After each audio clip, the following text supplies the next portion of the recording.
কাহিনী মহল অরিজিনালস বাংলা সাহিত্যের সেরা গল্পের সম্ভার নিয়ে সৃষ্ট আমাদের এই বিশেষ প্রতিবেদন। তাহলে শুনতে থাকুন আজকের কাহিনী।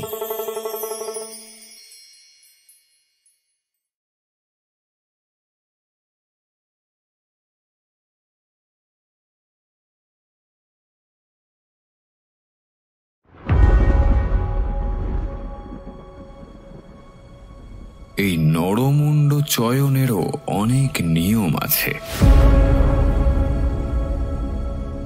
অনেক বিধি আছে, অনেক বিপদও আছে বটে। হাজরা সন্ন্যাসীরা নরমুণ্ড ধারণ করার সময় নিজেদের মধ্যে থাকেন না, সে সময় ওদের মধ্যে দেবতা ভর করে। Shut up, you bloody native! ভালো মন্দের বিচার কি এখন তোমার কাছ থেকে শিখিতে হইবে আমাকে? How dare you! ওরে লক্ষণ, লক্ষণ রে, শোন বাবা। কি এমন প্রেশাস আইটেম ছিল যাহা উহারা হারাইয়া ফেলিয়াছে? একটা মাথা হারিয়েছে, আর একটা মাথা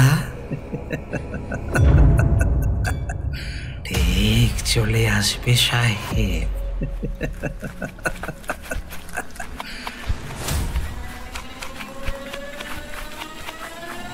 Hey, you black nigger! Stop! Stop! Otherwise I have to shoot you! Stop, you bastard! Stop! Stop! না!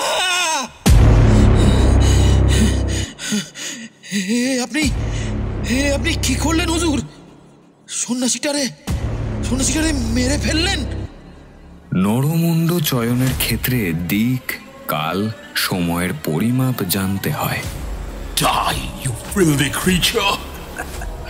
চলো, পুজো হবেই হবেই।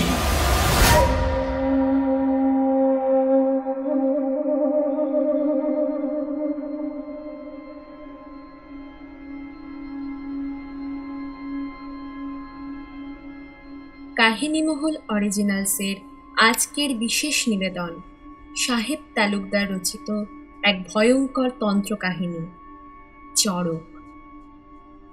সাহেব তালুকদারের ছোটবেলা কেটেছে উত্তরবঙ্গের বিভিন্ন প্রান্তে, তা সে পাহাড়ের দুর্গম গ্রামই হোক বা বিহার সীমান্ত লাগোয়া ছোট শহর। মূলত এইসব স্থানে বসবাসের অভিজ্ঞতাই ধরা পড়ে লেখকের বিভিন্ন লেখায়। গল্পের প্রধান চরিত্রে কথক, ওয়াল্টার সাহেব ও অঘরী সন্ন্যাসী। তাহলে শুনতে থাকুন আজকের বিশেষ নিবেদন চড়ক।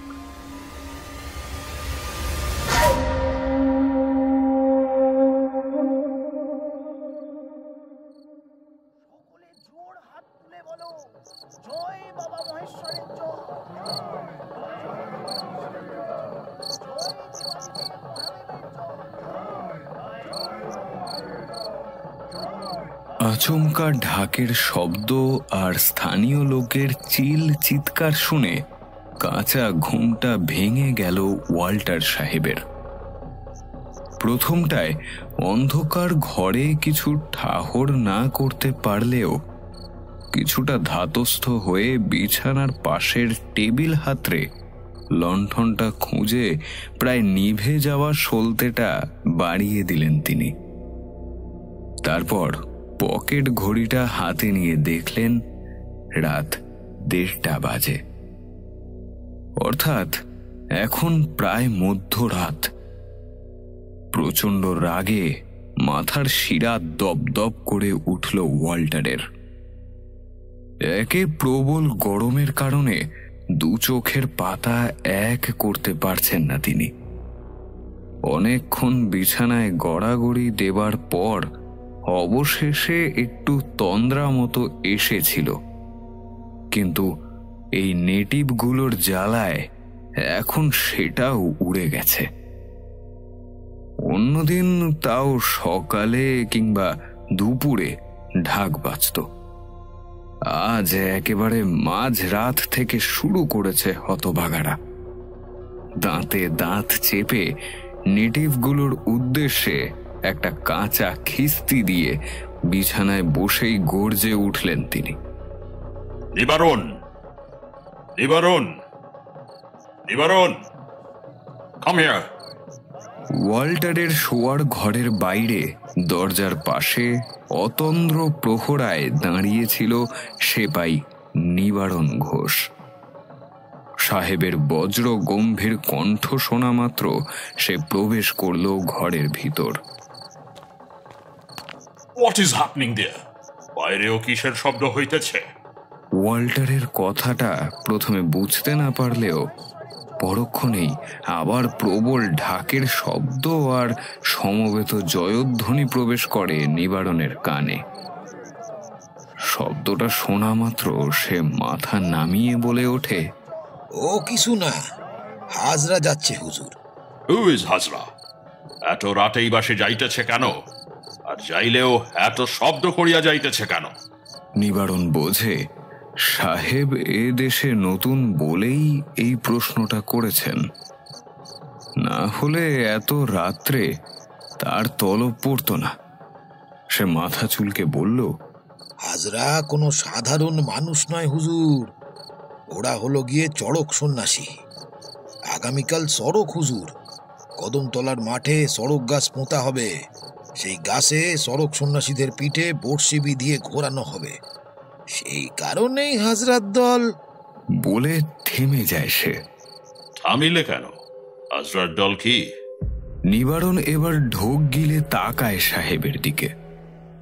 সাহেব এদেশে নতুন, একেই তারা ভারতীয়দের হয় কালো জাদু জানা তান্ত্রিক, না হলে কুসংস্কারাচ্ছন্ন অশিক্ষিত নির্বোধ ভাবে। এমন অবস্থায় সাহেবকে হাজরার কাজটা বলা কি ঠিক হবে? থামিলে কেন নিবারণ? স্পিক আউট, ওরা কি করিয়া থাকে? সামান্য ঢোক গিলে নিবারণ বলে, শ্মশান না হলে গোরস্থান থেকে নরমুণ্ড সংগ্রহ করে আনে, সড়কে সেটারই পূজা করা হয়। ব্যাপারটা হৃদয়ঙ্গম করতে বেশ কিছুক্ষণ সময় লাগে ওয়াল্টারের। তারপর তিনি আবার গর্জে ওঠেন, হোয়াট রাবিশ! পুজোর জন্য উহারা হিউম্যানের কাটা মাথা ইউজ করিয়া থাকে। Are you serious? এরপরেও বলিবে তোমরা ব্ল্যাক ম্যাজিক করো না? সড়কের পুজো কালো জাদু নয় হুজুর, মহাদেবের আরাধনা। শুধু নরমুণ্ডটা পূজার উপাচারে লাগে, এই যা। বটে? তা আর কি কি লাগে তোমাদিগের এই চড়ক পুজোতে? প্রশ্নটা করতে গিয়ে আচমকা থমকে যান ওয়াল্টার সাহেব। তার খেয়াল হয় তার বাংলোর আশেপাশে তো কোথাও শ্মশান নেই। গ্রামে একটাই শ্মশান আছে, তাও দক্ষিণ দিকে। তবে হাজরার দল এইদিকে কোথায় নরমুণ্ড জোগাড় করতে যাচ্ছে? প্রশ্নটা মাথায় আসা মাত্র উত্তর পেয়ে যান ওয়াল্টার। তার বাংলোর পাশ দিয়েই কিছু দূর গেলে একটা গোরস্থান আছে। সাধারণত বেওয়ারিশ লাশ সেখানেই কবর দেওয়া হয়। তবে কি ওরা? কথাটা মাথায় আসতেই শিউরে ওঠেন ওয়াল্টার। বিড়বিড় করে বলে ওঠেন, মাই গড! তার মানে ওরা সিমেট্রিতে গমন করিয়াছে সেখান হইতে। হাউ হরিবল! না, এ হতে পারে না। যে করেই হোক উহাদের আটকাইতে হইবে। এইভাবে একটা কবর থেকে ডেড বডি বের করিয়া, ও মাই গড, হাউ বারবারিক! তারপর নিবারণের উদ্দেশ্যে বলে ওঠেন, বেশ, এবার তুমি যাও। আর শোনো, ওরা ফিরিলে আমাকে খবর দিবে। কিন্তু হুজুর। Shut up! আর কোনো কথা শুনিতে চাই না আমি। আমার যা বোঝার ছিল আমি বুঝিয়া গিয়াছি। এখন তুমি যাও, গেট আউট। উহারা ফিরিলে আমাকে খবর দিবে। That's it. নিবারণ মাথা নামিয়ে চলে যেতেই দাঁতে দাঁত চেপে বিছানা থেকে নেমে ঘরের কোণে রাখা আলমারি থেকে পিস্তলটা বের করে আনলেন ওয়াল্টার। অনেক হয়েছে, আজ এসপার নয় ওসপার করেই ছাড়বেন তিনি। লোকগুলোকে অশিক্ষিত, কুসংস্কারাচ্ছন্ন ভেবেছিলেন তিনি। কিন্তু আজ এরা যা করছে বা করতে চলেছে তা বর্বরতার চেয়েও বেশি ভয়ঙ্কর। গোরস্থান এক পরম শান্তির জায়গা, যেখানে অগণিত মানুষ জীবনের শেষ প্রান্তে উপনীত হয়ে মাটির তলায় চিরনিদ্রায় শায়িত থাকে। তাদের শান্তি ভঙ্গ করতে নেই। এরা শুধু সেই গোরস্থানের শান্তি ভঙ্গ করতে যাচ্ছে না, সেখানে থাকা এক হতভাগ্যের মাথা কেটে চরম বর্বরচিত কাজ করতে যাচ্ছে। না, এটা হতে দেওয়া যায় না। যে করেই হোক আজ এদের থামাতেই হবে। নেটিভগুলোকে আজ উচিত শিক্ষা না দিলে এরা শোধরাবে না। যত সব কুসংস্কারাচ্ছন্ন কালো জাদু করা কালো নেটিভের দল। মনে মনে লোকগুলোকে একটা কাঁচা খিস্তি দিয়ে পিস্তলে গুলি ভরতে লাগলেন পুলিশ সুপারিনটেন্ডেন্ট A.G. ওয়াল্টার।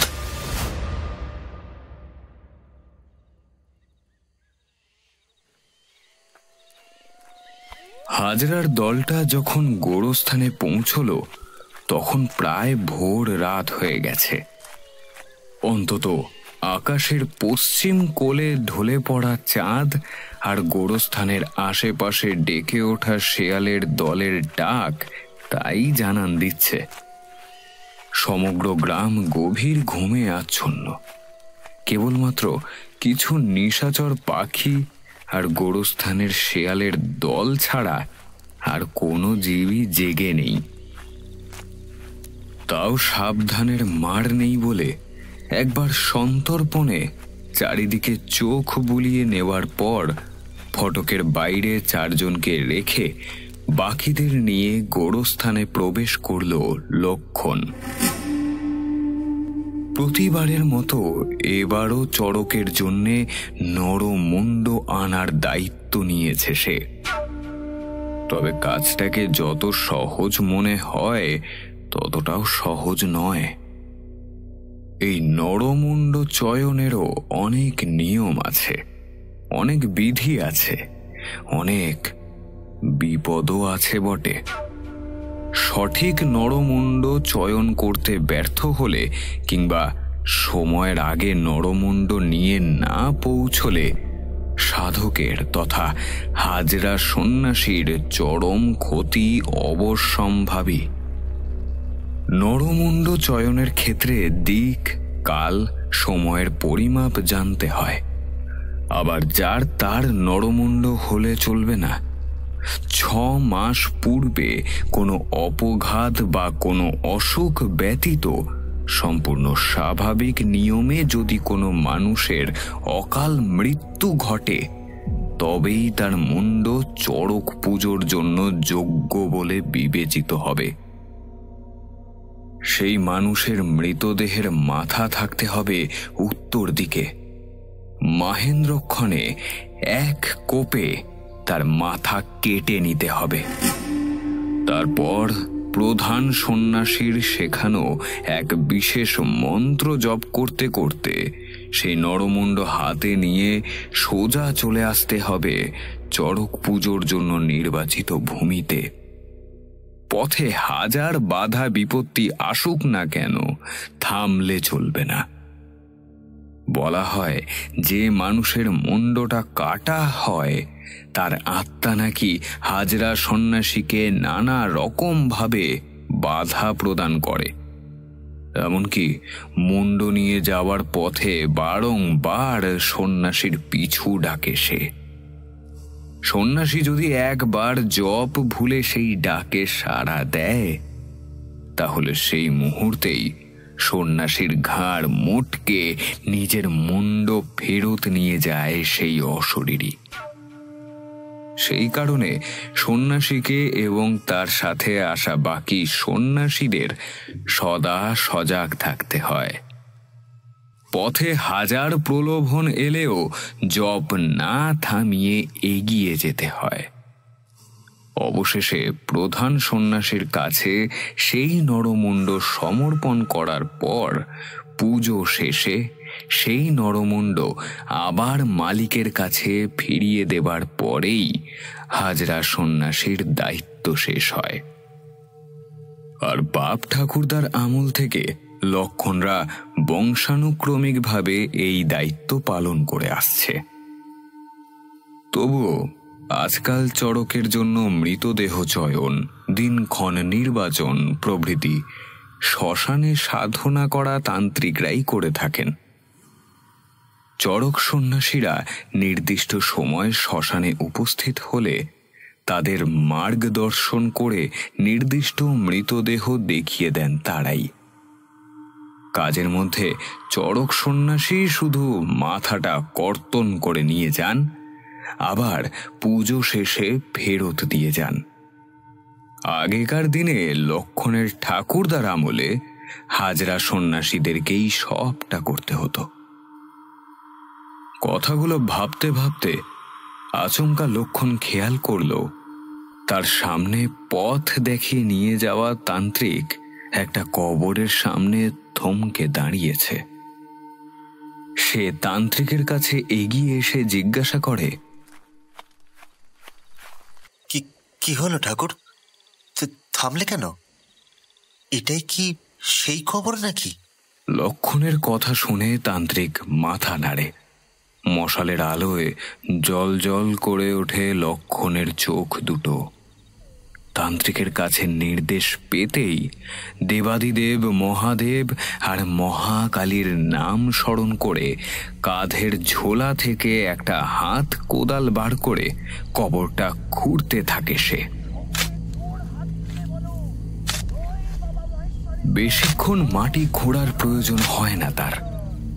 কয়েকবার মাটি খুঁড়তেই বেরিয়ে আসে একটা কঙ্কাল সার মৃতদেহ। মাংস রক্ত মাটির সাথে মিশে গেলেও দেহের কিছু কিছু স্থানে চামড়া অক্ষুণ্ণ থেকে গেছে। করটিতে মাথার চুল স্বল্প হলেও বিদ্যমান। মেয়ে মানুষের মৃতদেহ। খোঁড়ার পর কিছুক্ষণ এক দৃষ্টে মৃতদেহটার দিকে তাকিয়ে খুঁত খোঁজার চেষ্টা করে লক্ষণ। তারপর ঝোলা থেকে হাত দাঁ বের করে অভ্যস্ত হাতের এক নিখুঁত কোপে কেটে নেয় মৃতদেহের মাথাটা। তারপর সব কিছু ঝোলায় পুড়ে নরমুণ্ডটা দু হাতে তুলে এক বুক নিঃশ্বাস নিয়ে মন্ত্র জপ করতে করতে কবর থেকে বেরিয়ে এসে দৌড়তে শুরু করে সে। তার সাথে দৌড়তে থাকে বাকি সঙ্গীরাও। মুহূর্তের মধ্যে গোরস্থানের মূল ফটকের বাইরে বেরিয়ে আসে লক্ষণ কর্মকার। তারপর চড়কের মেলা মাঠের উদ্দেশ্যে ঊর্ধ্বশ্বাসে দৌড়তে থাকে। আর দৌড়তে দৌড়তে টের পায় তার হাতের মধ্যে থাকা নরমুণ্ডটা অস্বাভাবিকভাবে গরম হয়ে কাঁপতে শুরু করেছে। সেই উত্তাপ এতটাই তীব্র যে হাতের চামড়া পুড়ে যাওয়ার উপক্রম হয়েছে। দাঁতে দাঁত চেপে সেই জ্বালা উপেক্ষা করে মন্ত্র জপ করতে করতে পায়ের গতি বাড়ায় সে। মাঠের পথে ছুটতে ছুটতে আচমকা তার খেয়াল হয় পথের চারপাশের পরিবেশ আচমকাই অশান্ত হয়ে উঠেছে। একটু আগেও যে আকাশে শুক্ল পক্ষের অষ্টমীর চাঁদ নিজের আলোয় আলোকিত করেছিল সমগ্র চরাচরকে, পথ দেখিয়ে নিয়ে যাচ্ছিল তাদের, সেই চাঁদ বর্তমানে রক্তের মতো লাল মেঘের আড়ালে আত্মগোপন করেছে। একটু আগেও চৈত্রের থমথমে বাতাস আচমকা নিজের গতি দ্রুততর করে তুলেছে। কিছু দূর এগোতেই শুনতে পায় সে তার মায়ের কণ্ঠস্বর। ওরে লক্ষণ, লক্ষণ রে, শোন বাবা, একটু দাঁড়া। লক্ষণ, ওরে লক্ষণ। ভীষণ ব্যথাতুর ও ব্যাকুল সেই কণ্ঠস্বর তার নাম ধরে ডাকছে। লক্ষণ বোঝে সবটাই এই নরমুণ্ডের অধিকারী আত্মার কারসাজি। এ সব তারই মায়া। এই মায়ায় জড়িয়ে গতি থামালে বা মন্ত্র জপে ভুল করলেই সর্বনাশ হয়ে যাবে। মায়ের ডাকে সাড়া দেবার খুব ইচ্ছে হলেও সে সাড়া দেয় না, বরং কোনো দিকে না তাকিয়ে নরমুণ্ডটা শক্ত করে দু হাতে ধরে আরো জোরে মন্ত্র জপ করতে করতে ছুটতে থাকে লক্ষণ। ওই তো পুলিশের বড় দারোগা বাবুর বাংলোটা দেখতে পাচ্ছে সে। ওই বাংলোটা পার করলেই ঘোষালদের পুকুর, শ্যামলদের পেয়ারা বাগান, আর বাগানটা পার করলেই কদমতলার মাঠ। সেখানে নরমুণ্ডটা প্রধান সন্ন্যাসীর হাতে তুলে দিতে পারলেই শান্তি। কথাটা ভাবতে ভাবতে একটা স্বস্তির নিঃশ্বাস ফেলে ঊর্ধ্বশ্বাসে দৌড়তে শুরু করে লক্ষণ। পুলিশের বড় দারোগা বাবুর বাংলো পার হতেই পিছন থেকে আবার একটা পুরুষ কণ্ঠস্বর শুনতে পায় সে। বড় বাজখাই কণ্ঠে কেউ যেন পিছু ডাকছে। অচেনা ভাষায় কি যেন বলছে তাকে। Hey, you black nigger! Stop! Stop! Otherwise I have to shoot you! Stop, you bastard! Stop! Stop! লক্ষণ কথাটার মানে না বুঝলেও এটা বোঝে কণ্ঠস্বরটা তাকে থামতে বলছে। সে কণ্ঠস্বরটাকে পাত্তা না দিয়ে মন্ত্রপাঠ করতে করতে দৌড়ের গতি বাড়িয়ে দেয়। Stop! Stop! Otherwise I have to shoot you! Stop, you bastard! Stop! Stop! পেছনে কণ্ঠস্বরটা আরো তীব্র হয়ে প্রায় ব্যাঘ্র গর্জনের মতো হুঙ্কার ছেড়ে স্তব্ধ হওয়ার সাথে সাথেই আচমকা পেছনে বাজ পড়ার মতো শব্দ শুনতে পায় লক্ষণ।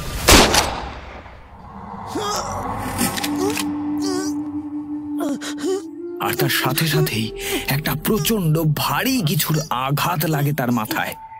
মনে হয় যেন পেছন থেকে কেউ তীক্ষ্ণ কিছু ভীষণ জোরে ছুঁড়ে মেরেছে। আঘাতের অভিঘাতে সামনের দিকে ছিটকে গিয়ে মুখ থুবড়ে পড়ে যায় লক্ষণ। হাত থেকে গড়িয়ে ঘোষালদের পুকুরের দিকে গড়িয়ে যায় নরমুণ্ডটা।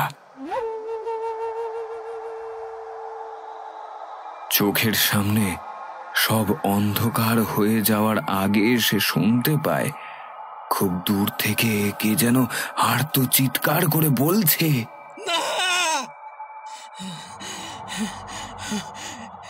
আপনি কি করলেন হুজুর? সন্ন্যাসীটারে মেরে ফেললেন?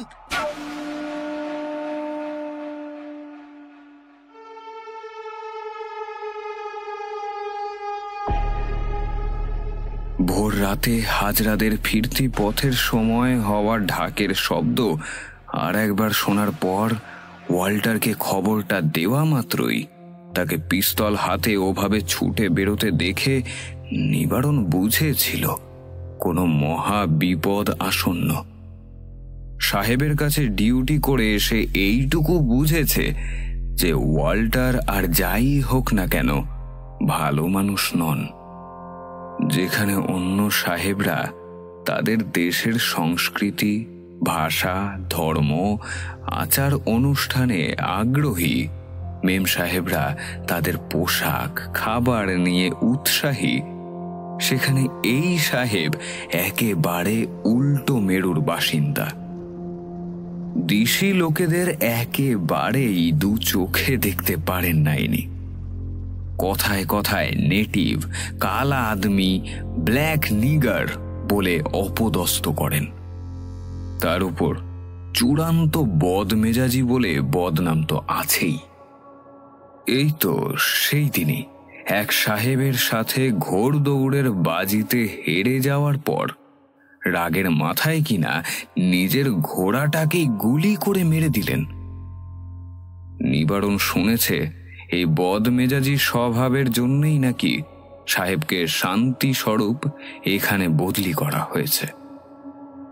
কাজেই কোনো সর্বনাশ ঘটার আগেই ওয়াল্টারকে থামাতে পিছু নিয়েছিল নিবারণ, কিন্তু ওয়াল্টারকে বাধা দেওয়ার আগেই সর্বনাশটা ঘটে যেতে দেখে মাঝপথেই মাথায় হাত দিয়ে বসে পড়ে সে।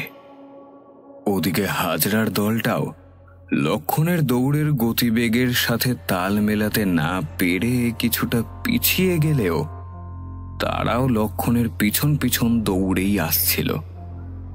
এমন সময় কাছেই কান ফাটানো একটা শব্দ ও তার সাথে সাথে লক্ষণের দেহটাকে ওভাবে শূন্যের উপর কিছুটা ভেসে আছড়ে পড়তে দেখে সকলেই থমকে দাঁড়িয়ে পড়ে।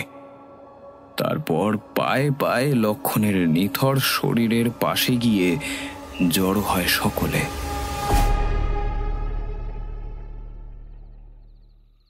নিবারণ মাথায় হাত রেখে বলে ওঠে, আপনি কি করলেন হুজুর? সন্ন্যাসীকে মেরে ফেললেন? হিস হিসে কণ্ঠে ওয়াল্টার জবাব দেন, বেশ করিয়াছি ব্লাডি নেটিভ। তখন হইতে চিৎকার করিয়া থামিতে বলিতেছি, অথচ সে থামে নাই, উল্টে আমার কথা ইগনোর করিয়া আরো জোরে ছুটিয়া পলায়ন করিতেছিল। That's why I have to shoot him. ওকে থামিতে হতোই, আমার আজ্ঞা উপেক্ষা করিবার সাহস হয় কি করিয়া? কিন্তু এ যে পাপ। হাজরা সন্ন্যাসীরা নরমুণ্ড ধারণ করার সময় নিজেদের মধ্যে থাকেন না। সে সময় ওদের মধ্যে দেবতা ভর করে। ওরা তখন সাধারণ মানুষ থাকেন না। নরমুণ্ডের প্রেতাত্মার সঙ্গে প্রায় যুদ্ধ করে তারা নরমুণ্ড দিয়ে যান। না না না না না, আপনি কাজটা ভালো করলেন না হুজুর। আপনাকে আটকাতে না পেরে আমিও এই পাপের ভাগীদার হয়ে গেলাম। আমিও। Shut up! পাপ পুণ্যের পরোয়া এই ওয়ালটার করে না। তাছাড়া কোন পাপের কথা বলিতেছ? একটা নেটিভকে মারিলে কোনো পাপ হয় না, বরং লোকটাকে যাইতে দিলে আরো বড় পাপের ভাগীদার হইতে হতো আমাকে। সিমেট্রি একটি পবিত্র স্থান, সেখানে না জানি কত মানুষ সারা জীবনের কার্যের পরে শান্তির বিশ্রাম লইতেছে। সেই শান্তি বিঘ্নিত করিয়া এক নিরীহ মৃত মানুষের শিরচ্ছেদ করিবার পর তাহার কাটা মুন্ড লইয়া তোমরা উৎসব করো। এর পরেও বলিতেছ ইহা ব্ল্যাক ম্যাজিক নয়। শোনো নিবারণ, যাহারা এই বর্বরচিত কার্য করিয়া থাকে এবং সমর্থন করিয়া থাকে, তাহাদের প্রতি আমার কোনো প্রকার সহানুভূতি নাই। তাহারা মরিল কি বাঁচিল তাহা দেখার মতো বিন্দুমাত্র কৌতূহল আমার নাই। বরং আজকের পর হইতে এরকম কোনো কার্য আমার চোখের সামনে ঘটিতে দেখিলে আমি সেই মানুষকে গুলি করিয়া মারিব। কথাগুলো বলার পর ওয়াল্টার সামনের দিকে তাকিয়ে দেখলেন হাজরাদের দল কি যেন একটা খুঁজছে। সন্ন্যাসীটার মৃত্যুতে যেখানে ওদের শোকস্তব্ধ হওয়ার কথা, নিবারণের মতো বিলাপ করার কথা, সেখানে ওদের মধ্যে শোকের বিন্দুমাত্র চিহ্ন নেই। বরং ওরা সবাই যেন কিছু একটা অজানার ভয়ে তটস্থ হয়ে আছে। কি যেন একটা হারিয়ে গেছে ওদের। মৃতদেহটাকে ফেলে রেখে চারপাশে কি যেন একটা তন্ন তন্ন হয়ে খুঁজে যাচ্ছে ওরা। স্ট্রেঞ্জ, এই অন্ধকারে ডেড বডি ফেলিয়া ওরা কি খুঁজিতেছে? মাথা নত করে নিবারণ বলে ওঠে, যার জন্য ওরা বিগত 1 মাস ধরে কৃচ্ছ সাধন করার পর এত রাত্রে গোরস্থান থেকে ফিরছিল, সেই জিনিসটা হারিয়ে গেছে। কথাটা শোনা মাত্র সন্ন্যাসীর মৃতদেহটার দিকে তাকান ওয়াল্টার। তবে কি ওই সন্ন্যাসীর কাছে এমন কিছু ছিল যার মূল্য জীবনের চেয়েও বেশি? কিন্তু গোরস্থানে তো এরকম কোনো ধনী মানুষের কবর আছে বলে তিনি শোনেননি। তবে কি ওই সন্ন্যাসী কোনো মূল্যবান জিনিস নিয়ে ঘুরে বেড়াতো? কি সেই জিনিস? সোনা নাকি আরো বহুমূল্য কিছু? কথাটা ভাবতেই লোভে চকচক করে ওঠে ওয়াল্টারের চোখ দুটো। ইস, আগে জানলে নেটিভটাকে এভাবে প্রাণে না মেরে আহত করে জিনিসটা সকলের অগোচরে ছিনিয়ে নেওয়া যেত। রাগের মাথায় বড্ড বোকামো করে ফেলেছেন তিনি। এখন এই লোকগুলোর সামনে কিছু করাও যাবে না। কথাগুলো ভাবতে ভাবতে তিনি বিড়বিড় করে বলে ওঠেন, কি এমন প্রেশাস আইটেম ছিল যাহা উহারা হারাইয়া ফেলিয়াছে? ওই সন্ন্যাসী কি গোল্ড বা কোনো ভ্যালুয়েবল স্টোন ক্যারি করিত নাকি? তার থেকেও আরো দামি জিনিস হারিয়েছে সাহেব, আরো দামি জিনিস হারিয়েছে। আচমকা একটা ধীর অথচ জলদ গম্ভীর অপরিচিত কণ্ঠস্বর শুনে চমকে যান ওয়াল্টার।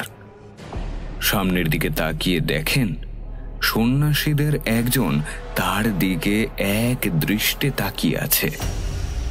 এক ঝলক দেখেই লোকটাকে একটু অন্যরকম মনে হয় ওয়াল্টারের। লোকটা সন্ন্যাসীদের সঙ্গে এলেও লোকটার বেশভূষা, কণ্ঠস্বর, চাহনি সম্পূর্ণই আলাদা। এক ঝলক দেখলে যেমন ভয় করে তেমনি সম্ভ্রম বোধও জন্মায়। চাকরি সূত্রে একবার বেনারসে কয়েক বছর কাটাতে হয়েছিল ওয়াল্টারকে। সেখানে এই ধরনের সাধু তিনি দেখেছেন। পরনে কালো কৌপিন, সারা শরীরে চিতা ভস্য মাখা, হাতে ত্রিশূল। ওয়াল্টারের মনে আছে ওখানকার বাসিন্দারা এই ধরনের সাধুদের সমীহ করে চলত। কি যেন একটা নাম এদের, মনে পড়েছে, অঘরী। অঘরী সাধুবেশী লোকটা পায়ে পায়ে ওয়াল্টারের সামনে এসে দাঁড়ালো। লোকটার চোখের দিকে তাকিয়ে ওয়াল্টারের বুকটা কিছুক্ষণের জন্য কেঁপে উঠলেও পর মুহূর্তে নিজেকে সামলে নিলেন তিনি। লোকটার চোখে যেমন মৃত সন্ন্যাসীর জন্য কোনো শোক নেই, তেমনি ওই বহু মূল্য জিনিসটা হারানোর ভয় বা চিন্তা কোনোটাই নেই। বরং একটা অপ্রসন্নতা, একটা বিরক্তির ভাব প্রকট হয়েছে। লোকটার দিকে তাকিয়ে ওয়াল্টারের মনে হলো লোকটা যেন একসাথে পরম কল্যাণ ও চরম সর্বনাশ করার ক্ষমতা রাখে। লোকটা থমথমে মুখে ওয়াল্টারের দিকে তাকিয়ে বলে ওঠে, সোনা রূপা বা হীরা মুক্ত, এমনকি পৃথিবীর যে কোনো দামি রত্নের চেয়েও বেশি দামি জিনিস হয় সাহেব, যার মূল্য নির্ধারণ করা যায় না। আজ তোমার মূর্খতার জন্য জিনিসটা হাত ছাড়া হয়ে গেল, না হলে আজ কার্যসিদ্ধি নিশ্চিত ছিল। কাজটা তুমি ভালো করলে না সাহেব, ভালো করলে না।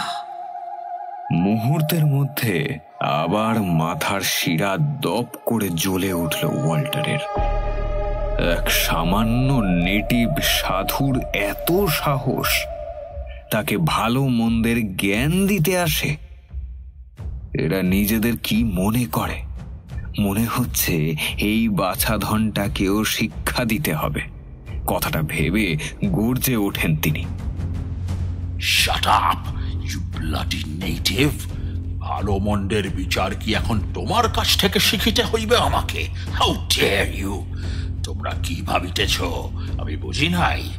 তোমরা চড়ক পুজোর নামে ব্ল্যাক ম্যাজিক করিয়া থাকো, দেন ইনোসেন্ট লোকের সামনে বড়ের মতো মানুষের শরীরে বড়শি সুচ বিধিয়া দিয়া, দড়ি দিয়া বাঁধিয়া দোল খাইতে থাকো। তবে আর নহে, আজ হইতে তোমাদের সমস্ত ব্ল্যাক ম্যাজিক বন্ধ। তোমাদিগকে যদি শ্মশান বা গোরস্থানের আশেপাশে দেখি, তাহলে For the sake of Holy Mother Mary, I will kill all of you. তোমার সন্ন্যাসীর দলটাও বাদ যাইবে না। তোমাদিগকে হত্যা করিয়া লাশ গুম করিয়া দিব, আর তাহার শুভারম্ভ হইবে তোমাকে দিয়া। কথাটা বলে লোকটার দিকে পিস্তল তাক করেন ওয়াল্টার। লোকটার চোখ এক মুহূর্তের জন্য জ্বলে উঠলেও পরক্ষণে নিজেকে সামলে হেসে ফেলে সে। তারপর বলে ওঠে, বটে বটে, তো শুভ কার্যে বিলম্ব কিসের? চালাও গুলি, চালাও। As you wish. বলে একটা ক্রূর হাসি হেসে পিস্তলের ট্রিগারে চাপ দেন ওয়াল্টার। মুহূর্তের মধ্যে একটা কান ফাটানো শব্দের সাথে সাথে গুলি বেরিয়ে আসলো পিস্তল থেকে। গুলি খেয়ে লোকটা ছিটকে পড়ে মাটিতে। ওয়াল্টারের কাজে আশেপাশের সকলেই চমকে ওঠে। আপনি কি করলেন? বলি, আপনি কি পাগল হয়ে গেছেন হুজুর? কথাটা বলে নিবারণ লাফ দিয়ে ওঠে, তারপর ছুটে যায় মাটিতে পড়ে থাকা লোকটার দিকে। ফু দিয়ে পিস্তলের ধোঁয়া উড়িয়ে ওয়াল্টার হেসে ওঠেন। তারপর বলেন, Yes. আমি পাগল হইয়া গিয়াছি। তোমাদের মতো বার্বারিক পিপলসের মারিতে আমাকে পাগল হইতে হইয়াছে। এরপর যদি কেহ আমার কাছে বাধা দিতে আসো কিংবা আমার কাছে প্রশ্ন করিয়া থাকো, তাহাকেও জমের দুয়ারে পাঠাইব। বলে সন্ন্যাসীদের দিকে তাকিয়ে বলে ওঠেন, আর কারো মরিবার শখ জাগিয়াছে? সন্ন্যাসীর দল ভীত হয়ে দাঁড়িয়ে আছে দেখে হেসে পিস্তলটা হাউস কোটের পকেটে ঢোকাতে যাবেন, এমন সময় লোকটার হাসির শব্দ শুনতে পেলেন ওয়াল্টার।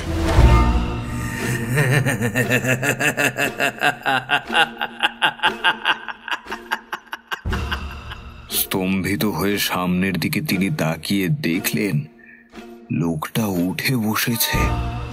শরীরে কোনো আঘাত বা গুলির চিহ্ন নেই।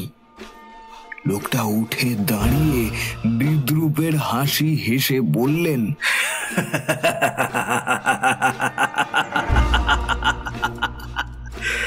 ওই সাহেব, গুলি করবে বললে তা করো, মারো আমাকে, মারো। লোকটার বিদ্রুপে যেন আগুনে ঘৃতাহুতি পড়ে। প্রচন্ড রাগে আহত বাঘের মতো গর্জন করে ওঠেন Walter. Die, you filthy creature! বলে হাউস কোটের পকেট থেকে গুলি বের করে পিস্তলে ভরেই পয়েন্ট ব্ল্যাঙ্ক রেঞ্জ থেকে লোকটার উদ্দেশ্যে ফায়ার করেন তিনি। ভোর রাতের গুলির শব্দে নিস্তব্ধতা ছিঁড়ে যায়। আশেপাশের গাছে থাকা পাখির দল জেগে ওঠে। প্রচন্ড ধোঁয়ায় ভরে যায় চারপাশ। কিন্তু ধোঁয়া সরে যাওয়ার পরেও লোকটা তার জায়গায় স্থির দাঁড়িয়ে আছে দেখে স্তম্ভিত হয়ে যান তিনি। যে দূরত্ব থেকে তিনি গুলি ছুঁড়েছেন সেখান থেকে লক্ষ্য ফসকানো প্রায় অসম্ভব। অন্য কেউ হলে মাথা মুখ বলে আর কিছু থাকতো না। তরমুজের মতো শত শত টুকরোতে বিদীর্ণ হয়ে লুটিয়ে পড়ত তার নিথর শরীর। অথচ লোকটাকে দেখে মনে হচ্ছে যেন কিছুই হয়নি। ওয়াল্টারের একটা গুলিও তার দেহ স্পর্শ করেনি। নিজের চোখকে বিশ্বাস হয় না ওয়াল্টারের। এ কি করে সম্ভব? এতগুলো গুলি খাওয়ার পরেও লোকটা স্থির হয়ে দাঁড়িয়ে আছে কি করে? ব্যাপারটা অলৌকিক মনে হলেও সেটা নিয়ে ভাববার প্রয়োজন বোধ করেন না ওয়াল্টার। ততক্ষণে সেই বুনো রাগের সাথে একটা অদম্য জেদ চেপে গেছে তার মাথায়। লোকটাকে না মেরে তিনি শান্তি পাবেন না। কথাগুলো ভাবতে ভাবতে লোকটার কপালের দিকে বন্দুকটা তাক করে ছুঁড়ে মারেন তিনি। তাকে অবাক করে বন্দুকটা লোকটার দেহ ভেদ করে চলে যায়। এইবার একটা অজানা ভয় স্পর্শ করে ওয়াল্টারকে। তিনি টের পান তার গায়ের লোম কাঁটা দিয়ে উঠছে। লোকটার দেহটা কি সত্যি বাতাস দিয়ে তৈরি নাকি? না হলে বন্দুকের গুলি তাকে স্পর্শ করছে না কেন? কেন বন্দুকটা লোকটার দেহ ভেদ করে চলে গেল? কি হচ্ছে এসব? এসব কি তার মনের ভুল নাকি নাকি লোকটা সত্যি জাদু জানে? লোকটা যেন তার মনের কথা বুঝতে পারে। ওয়াল্টারের দিকে তাকিয়ে মৃদু হেসে লোকটা বলে ওঠে,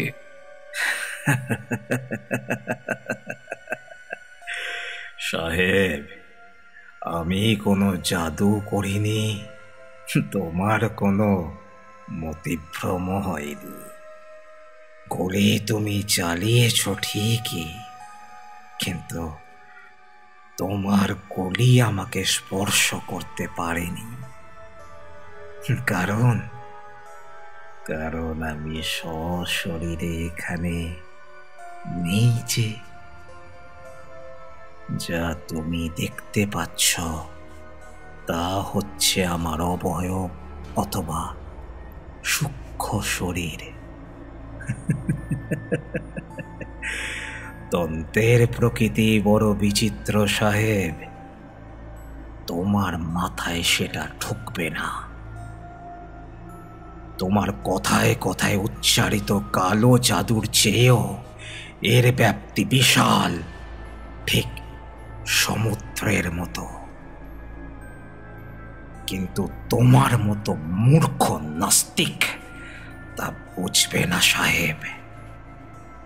যদি তুমি বুঝতে পারতে তাহলে আজকের কার্যে তুমি বাধা দিতে না। আজ যে ক্ষতিটা তুমি করেছ তার শাস্তি তোমাকে পেতেই হবে। তুমি চরকের নৈবেদ্য নষ্ট করেছ, এই পাপের কোনো ক্ষমা নেই।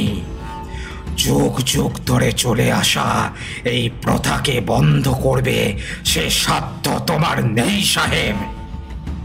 নরমুণ্ড চরকের মূল নৈবেদ্য যেমন দুর্গা পুজোর জন্য পদ্ম, কালী পূজার জন্য জবা ফুলের প্রয়োজন, ঠিক তেমনি চরকে মানুষের মাথা লাগে সাহেব, নরমুণ্ড লাগে। সে হাজির থাকুক বা না থাকুক, যদি চরক চায় তাহলে সে নিজেই তার মাথা খুঁজে নেয়। একটা মাথা হারিয়েছে, আর একটা মাথা ঠিক চলে আসবে সাহেব।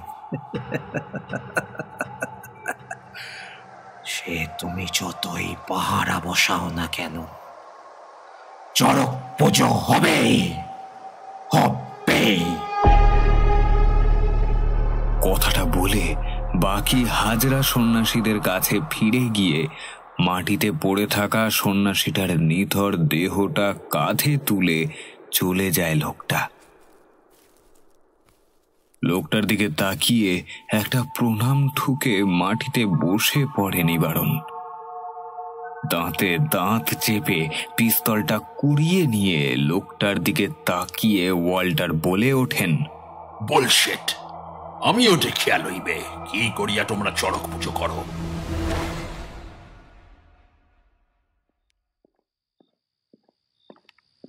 শোয়ার ঘরে ঢুকে পিস্তলটা বিছানায় ফেলে দিয়ে রাগে গোটা ঘরে দাপাদাপি করতে লাগলেন ওয়াল্টার।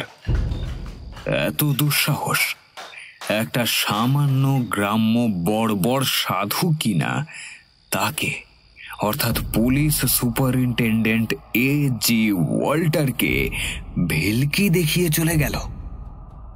বেশ কিছুক্ষণ ঘরে পায়চারি করার পর মাথাটা ঠান্ডা হতেই ওয়াল্টার ঠিক করলেন সাধুটাকে ওর যোগ্য জবাব দেবেন। বড় মুখ করে চ্যালেঞ্জ করে গেছে না? বেশ, তিনিও দেখে নেবেন এই পুজো হয় কি করে। প্রমোশনের পর সকল কলিগরা পার্টি চেয়েছিল। কাল ওই মাঠেই পার্টি করবেন তিনি। ওই সন্ন্যাসীর দলটাকে চড়ক গাছের গুড়ির সাথে বেঁধে ওদের সামনেই মচ্ছব করবেন। তারপর সবকটাকে গুলি করে মারবেন। না না না না না, সবাইকে নয়, ওই সাধুটাকে মারা যাবে না। লোকটা ভেলকি জানে। ওকে যদি ধরে বেঁধে ইংল্যান্ডের সার্কাসে বিক্রি করে দেওয়া হয় তাহলে উপরে কামাই মন্দ হবে না। গ্রেট ইন্ডিয়ান ম্যাজিশিয়ান নামে ইংল্যান্ডে পাচার করে দিলে গায়ের জ্বালাটাও জুড়োবে তার। তন্ত্রশক্তি বেরিয়ে যাবে বাছাধনের। তবে তার আগে তান্ত্রিকটাকে তিনি দেখিয়ে দেবেন মৃত্যু ভয় কাকে বলে। তান্ত্রিকের চোখে মৃত্যু ভয় না দেখা পর্যন্ত তিনি শান্তি পাবেন না।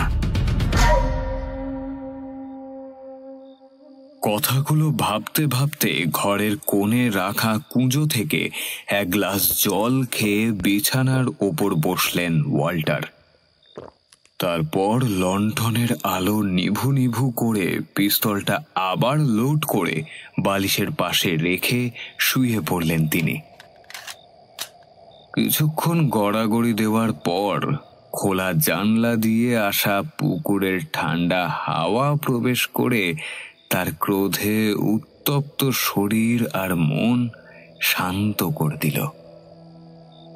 একটা ধীরে ধীরে গভীর ঘুমে তলিয়ে গেলেন তিনি টেরও পেলেন না বাতাসটার উৎসস্থল কোথায়। বাইরে তখন নেমে এসেছে শ্মশানের নিস্তব্ধতা।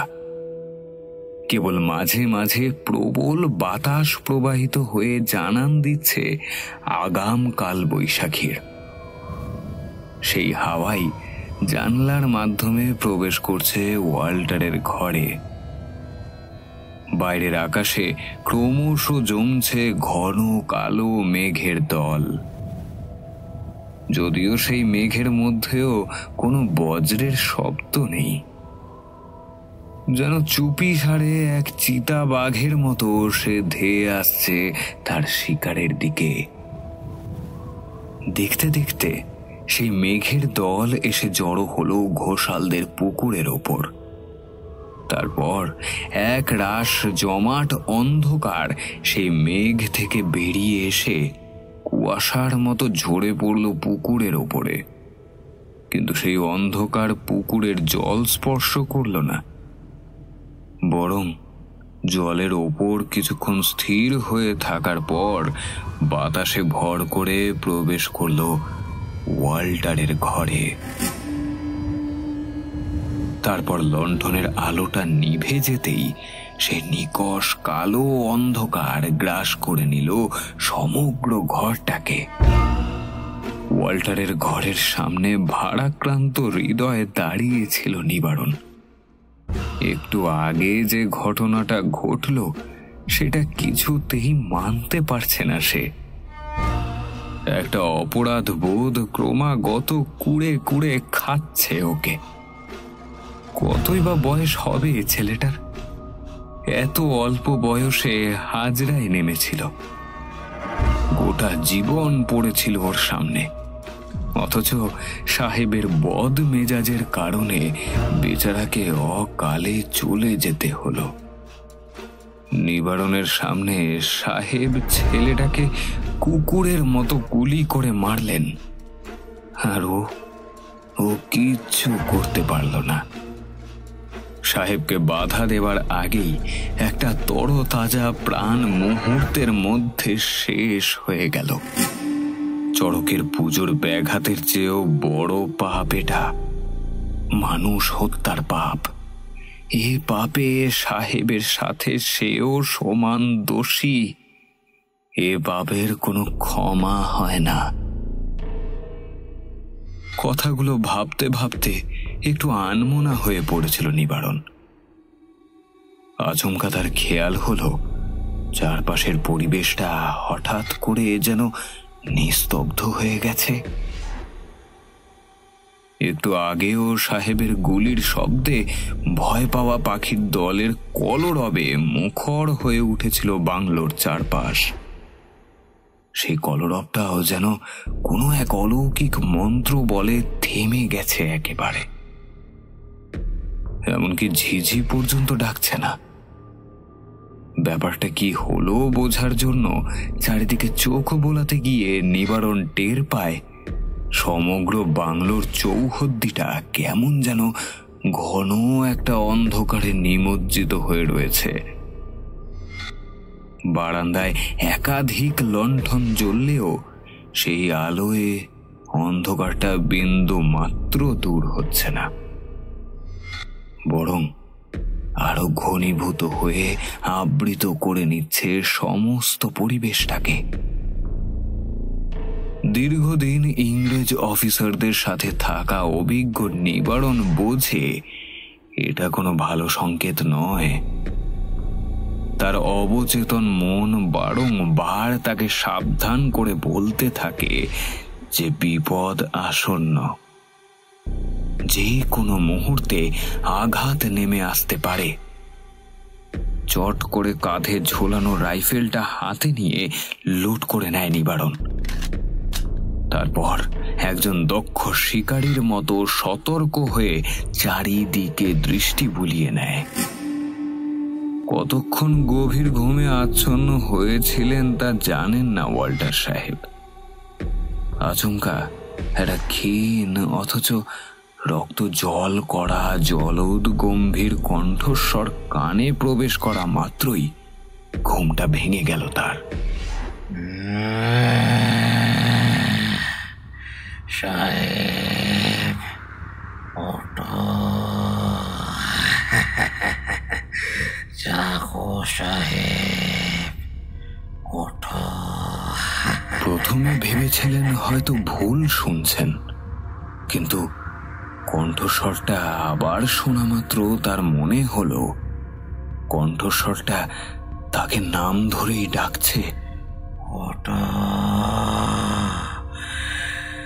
জাগো সাহেব, ওঠো।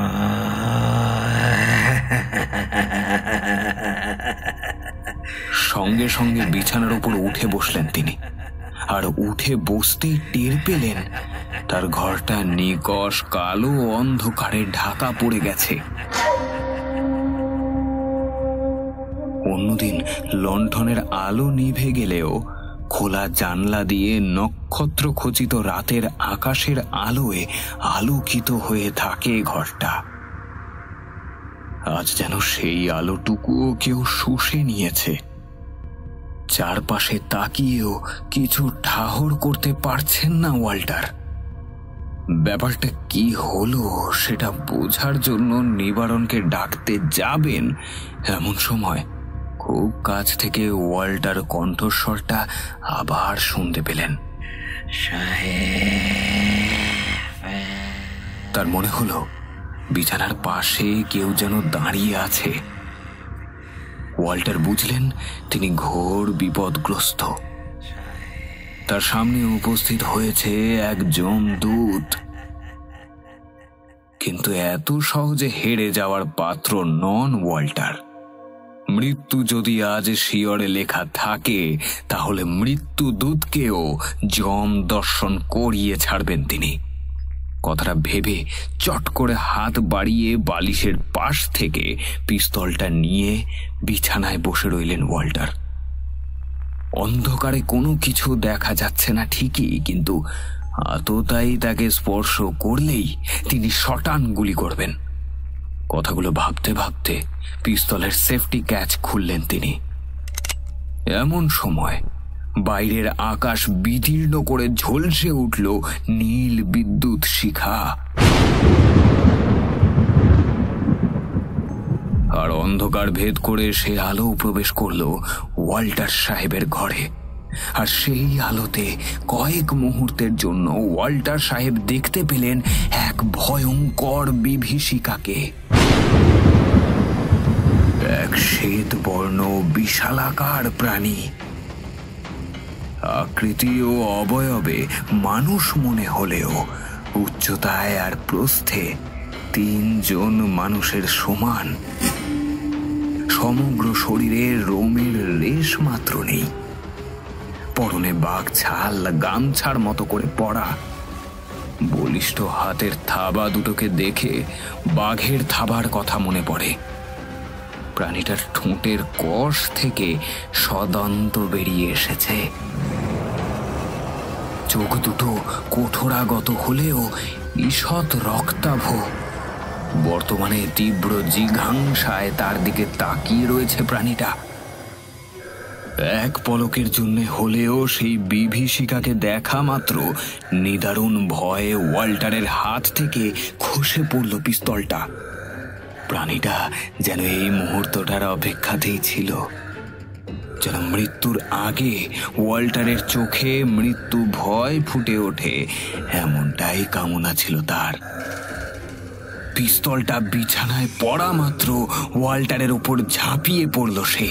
পরক্ষণে ওয়াল্টারের আর্ত চিৎকারে কম্পিত হয়ে উঠল সমগ্র বাংলো।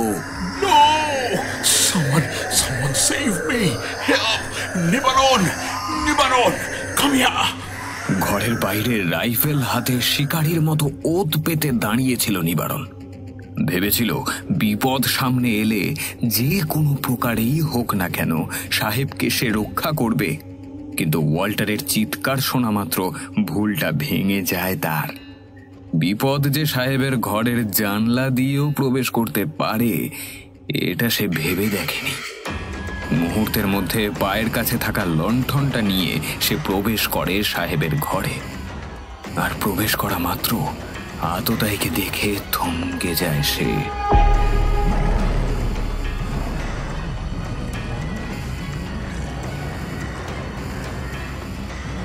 বিশালাকার জন্তুটা ততক্ষণে ওয়াল্টারের মাথা ধর থেকে ছিঁড়ে নিয়ে ফিনকি দিয়ে ছুটে আসা রক্তের ধারা পান করতে শুরু করেছে।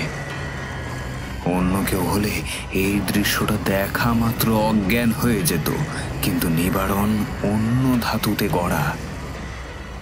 যুবা বয়স থেকে সাহেবদের সাথে শিকারের সঙ্গী হতো সে। অনেকবার নিজের প্রাণের ঝুঁকি নিয়ে বাঘের হাত থেকে সাহেবদের প্রাণ বাঁচিয়েছে সে। বাঘ শিকারের সময় অনেক নৃশংস দৃশ্যের সাক্ষী সে। কাজেই এই সামান্য ঘটনায় সে বিচলিত হলো না। ধীর গতিতে লণ্ঠনটা মেঝেতে নামিয়ে চট করে রাইফেলটা তাক করলো সে। জন্তুটা ততক্ষণে ওয়াল্টারের ধরটা ঘরের এক কোণে ছুঁড়ে ফেলে প্রস্তুত হয়েছে পরবর্তী শিকারের জন্য। নিবারণকে রাইফেল তাক করতে দেখে মৃদু হেসে একটা রক্ত জল করা হুঙ্কার ছাড়ল জন্তুটা। তারপর দ্রুত গতিতে এগিয়ে এলো নিবারণের দিকে। পরক্ষণেই পরপর 2 বার গর্জে উঠল নিবারণের রাইফেল, কিন্তু একটাও গুলি জন্তুটাকে স্পর্শ করল না। পলকের মধ্যে জন্তুটা নিবারণের দেহটা এক হাতে তুলে অপর হাত দিয়ে নিবারণের মাথাটা মুচড়ে ছিঁড়ে দিল। তারপর ধরটাকে ছুঁড়ে ফেলে একটা রক্ত জল করা হুঙ্কার দিয়ে মিলিয়ে গেল বাতাসে।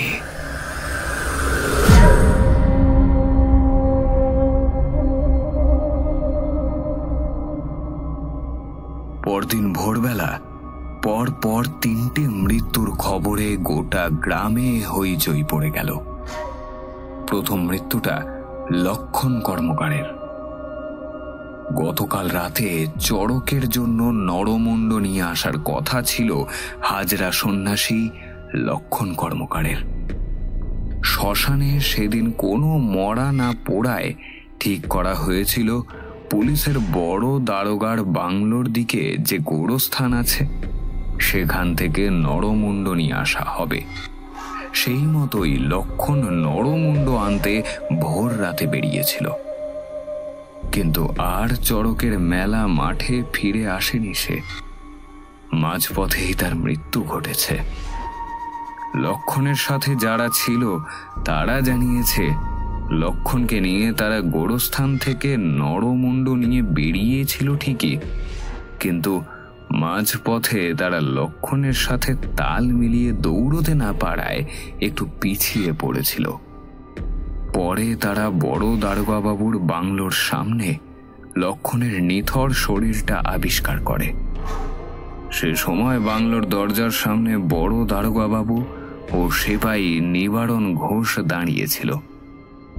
নিবারণকে জিজ্ঞাসা করলে সে জানায়, মাঝরাতে ঢাকের শব্দ শুনে কৌতূহলী হয়ে বড় দারোগাবাবু বাইরে বেরিয়েছিলেন। পথে ওভাবে লক্ষণকে ছুটে আসতে দেখে তিনি তাকে চোর ভেবে বসেন। লক্ষণকে তিনি থামতে বলেছিলেন, কিন্তু লক্ষণ থামেনি, যার ফলে বাধ্য হয়ে তাকে থামানোর জন্যে গুলি করেন তিনি। সন্ন্যাসীদের অনুমান, গুলির আঘাতেই লক্ষণের মৃত্যু হয়। বাকি দুটো মৃত্যু অবশ্য আরো ভয়াবহ। কাল রাতে বড় দারোগাবাবু অর্থাৎ সুপারিনটেন্ডেন্ট A.G. ওয়াল্টার এবং তার দেহরক্ষী সেপাই নিবারণ ঘোষ নৃশংসভাবে খুন হয়েছেন। আজ সকালে চা দিতে এসে ওয়াল্টারের শোয়ার ঘরে বাংলোর কেয়ারটেকার তাদের মুন্ডহীন মৃতদেহ আবিষ্কার করেছে। সারা ঘরে চাপ চাপ রক্তে ভাসমান মৃতদেহ দুটোকে দেখে মনে হচ্ছে কে বা কারা যেন ভীষণ আক্রোশে দুজনের ধর থেকে মুন্ডটাকে টেনে ছিঁড়ে নিয়েছে।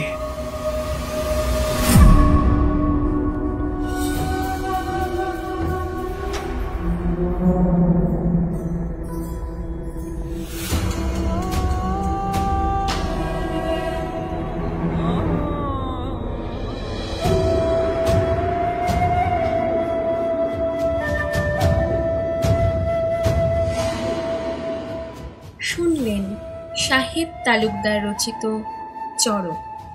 গল্পের সূত্রধার আমি অস্মিতা মুখার্জি পাল।